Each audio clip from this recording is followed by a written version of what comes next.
మంజుల. మాది జక్లేరు గ్రామం, నారంపేట జిల్లా, ముక్తల్ మండలం. మాది 3 ఎకరాల వ్యవసాయ భూమి ఉంది. దీనికి సంబంధించి రైతు భరోసా 18,000 పడ్డది. దీనికి పత్తి విత్తనాలు, కూలీల ఖర్చు, ఎరువులు వాడుకున్నాం. దీనికి సంబంధించి డబ్బులు వేసినందుకు సీఎం సార్ రేవంత్ రెడ్డి గారికి ధన్యవాదాలు. నా పేరు బర్మరాజు. మాది కర్తల్ గ్రామం, సోన్ మండలం, సోన్ జిల్లా, నిర్మల్. సీఎం రేవంత్ రెడ్డి గారు ప్రవేశపెట్టినటువంటి రైతు భరోసా పథకం కింద నాకు 2 ఎకరాల వ్యవసాయ భూమి ఉంది. అందుకు గాను 2 ఎకరాలకు 12,000 రూపాయలు నా అకౌంట్లో జమ చేయడం జరిగింది. ఆ డబ్బులను నేను వ్యవసాయ పనులకు, మందులకు, విత్తనాలకు ఉపయోగించుకుంటాను. సీఎం రేవంత్ రెడ్డి గారు ఈ రైతు భరోసా పథకం కింద నాకు వేసినందుకు సీఎం రేవంత్ రెడ్డి గారికి ధన్యవాదాలు.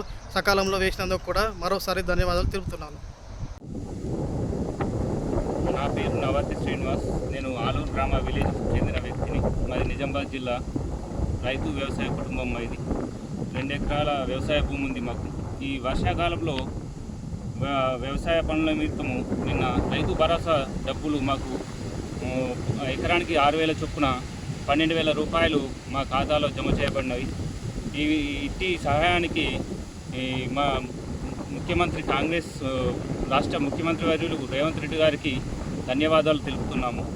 ఈ 12,000 రూపాయలతో ఎరువులకు గాను, విత్తనాలకు గాను ముందుగా సాయం అందించినందుకు ముఖ్యమంత్రి గారికి ధన్యవాదాలు తెలుపుతున్నాము. అలాగే ఈ విధంగా సాయం చేసినట్లయితే ప్రతి ఒక్క రైతు ఆనందంతో, ప్రతి ఇంటి ఆనందంతో వెలుగుతుంది. ఈ విధంగా 12,000 రూపాయలు అన్ని రకాలుగా మాకు వ్యవసాయ పనుల నిమిత్తము మేము ఎవరి దగ్గరికి అప్పుగా వెళ్లకుండా ఆత్మగౌరవంతో వ్యవసాయం చేసుకోగలుగుతున్నాము. ఈ విధంగా సాయం చేసినందుకు ముఖ్యమంత్రి వాళ్ళకి ధన్యవాదాలు తెలుపుతున్నాము. Subscribe us and press the bell icon for more interesting updates.